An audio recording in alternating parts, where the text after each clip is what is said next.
Muito bem, vamos falar agora sobre IA em jogos, que é um tema muito interessante, muito amplo, muito complexo, e por outro lado, um tema em que é muito conhecido também, né? Quando a gente observa, por exemplo, um NPC com certo comportamento mais inteligente, a gente já entende ali que a gente está observando uma inteligência artificial, um oponente, um jogo de corrida, né? E hoje, com as ferramentas de IA generativa, em que a gente consegue criar texturas, criar código, criar imagens, vídeos, assim por diante. Então, é um tema muito quente na nossa indústria, né? Então, eu vou tentar aqui organizar um pouco o conhecimento para que a gente consiga categorizar um pouquinho melhor aí essa questão da IA, ok? Então, vamos lá. Então, inicialmente, eu vou pegar aqui um trecho de um artigo do MIT explicando aí o que é ou definindo a inteligência artificial, né? Então, aí é a habilidade dos computadores em imitar funções cognitivas humanas, como aprendizado e resolução de problemas. Através da IA, sistemas computacionais utilizam matemática e lógica para simular o raciocínio que as pessoas usam para aprender com novas informações e tomar decisões. Então a gente percebe aqui uma busca, né, de tentar simular o próprio raciocínio humano, certo? Bom, por ser um campo muito amplo e complexo, há especialistas em IA para jogos. Um deles é o Tommy Thompson, que escreve artigos, cria conteúdo sobre IA em jogos e dá consultoria aí também sobre essa questão. Então ele tem esse infográfico, né? Que é como a inteligência artificial é utilizada em videogames. E eu vou utilizar ele para a gente categorizar um pouco como a inteligência artificial pode ser entendida aí no mundo dos jogos, né? É um documento bem interessante. Então ele divide primeiro a inteligência artificial em duas categorias. A IA simbólica e a machine learning, né? O aprendizado de máquina. A IA simbólica ela é mais determinística. Pode-se dizer que ela é feita a partir de regras aí mais pré-definidas. E a gente vê isso nos jogos há muito tempo já. Por exemplo, um algoritmo de pathfinding, onde um personagem vai descobrir qual o melhor caminho para chegar em algum ponto e vai desviar de obstáculos. Ou um próprio behavior tree, em que a gente tem aí um comportamento um pouco mais complexo por meio de uma árvore de comportamentos, utilizados aí para, por exemplo, definir o comportamento de chefes de jogo ou de NPCs. Por outro lado, a gente também tem o machine learning, que é um conceito interessante porque ele traz em consideração o aprendizado de máquina. Então é possível analisar uma série de dados, aprender e a partir daí gerar um resultado cada vez mais interessante ou mais próximo aí do acerto. Isso tem uma série de possibilidades nesse campo. E aí ele subdivide o Machine Learning em mais dois pontos, que é o Deep Learning e o Generative AI, que é a IA generativa, né? Que a gente pode criar conteúdo. Assim como essas ferramentas muito populares hoje de inteligência artificial, como os da OpenAI, Bing e outros. E aí pensando na inteligência artificial como uma melhoria da experiência de jogo, nós temos aí mais três categorias aí importantes, que é a IA que joga, então a gente pode pensar aí como NPCs, por exemplo, ou elementos que fazem parte aí da interação do jogo com o jogador, aquela que cria, pode criar de repente cenários, ambientes de forma procedural, por exemplo, e a IA que modela, então aquela que vai a partir aí de informações durante o jogo, ela pode modelar algum tipo de comportamento. Então a gente pode pensar, por exemplo, num Drive Atardo Força. E aí depois com uma série de aplicações que a gente vai agora ver algumas,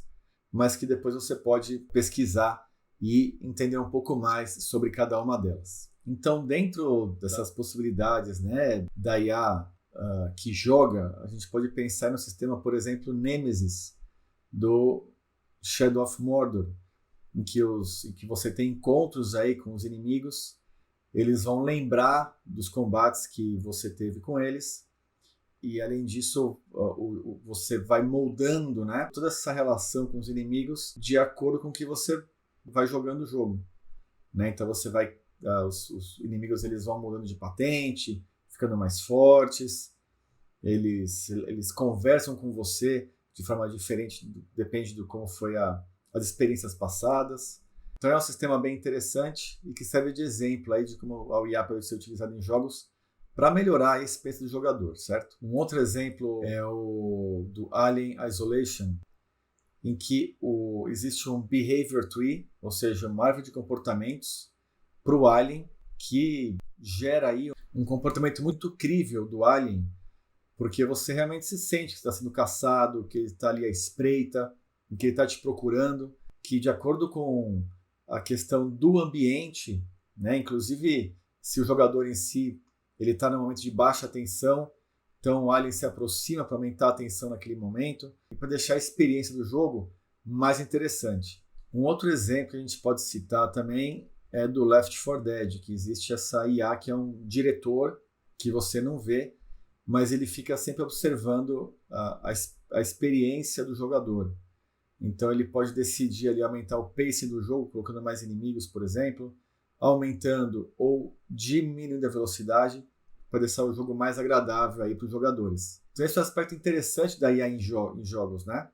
Porque a IA nos jogos ela serve para deixar o jogo mais divertido, né? Você fazer, por exemplo, um super inimigo que consiga derrotar facilmente o jogador, não vai ser muito divertido. Então é importante que a gente consiga avaliar essas possibilidades de design. Bom, a IA também pode ser utilizada para criar conteúdo para o jogo, certo? Então aqui nós temos o No Man's Sky, que é um exemplo muito claro de criação procedural aí de ambientes, nesse caso aí de universos, de planetas, né?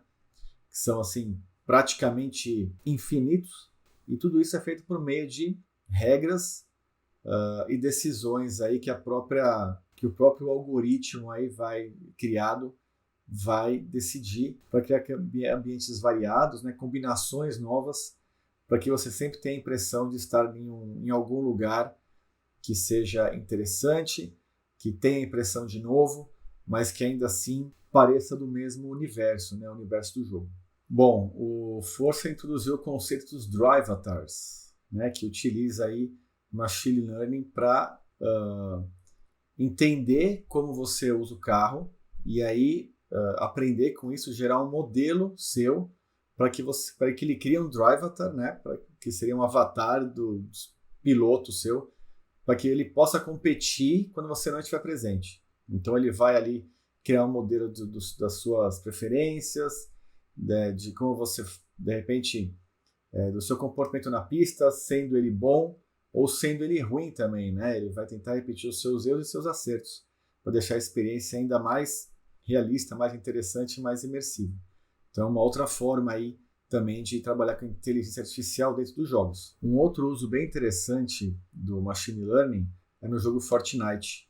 O machine learning é utilizado para analisar uma quantidade enorme de dados gerados pelos usuários do jogo, para entender os modelos de gameplay do jogo, para entender quais são as estratégias, quais são os elementos mais preferidos dos jogadores, e a partir daí possibilitar a criação de conteúdo mais adequada para gerar experiências melhores para os jogadores, trazendo um resultado melhor do jogo. Mas é interessante aí falar sobre a IA que joga. É legal a gente falar também sobre quality assurance, porque hoje se investe muito tempo, né, para testar o jogo e ver quais são os bugs, situações aí em que o jogador pode explorar alguns furos na regra do jogo, por exemplo, né? E aí existem ferramentas de IA que podem jogar o jogo automaticamente, facilitando aí, reduzindo e ajudando quem trabalha com QA a agilizar o trabalho, reduzindo aí custos, né?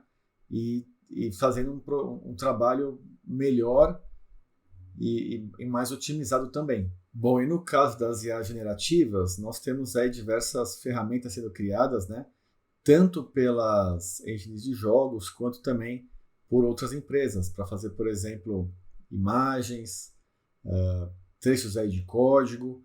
Aqui a gente está vendo, por exemplo, o Unity Music sendo utilizado aí para criar texturas de jogos 3D. direto aí pela interface. Então, certamente nós cada vez mais veremos avanço nesse sentido. E a IA já está nos trazendo aí possibilidades, né, de criar personagens que consigam reagir melhor às ações do jogador, né? Em vez de ele reagir sempre da mesma forma, ele vai reagir de forma mais humana, mais variada, mais interessante, mais imersiva. Então nós teremos aí certamente temos várias novidades aí para o futuro. Então é isso, até a próxima aula e valeu!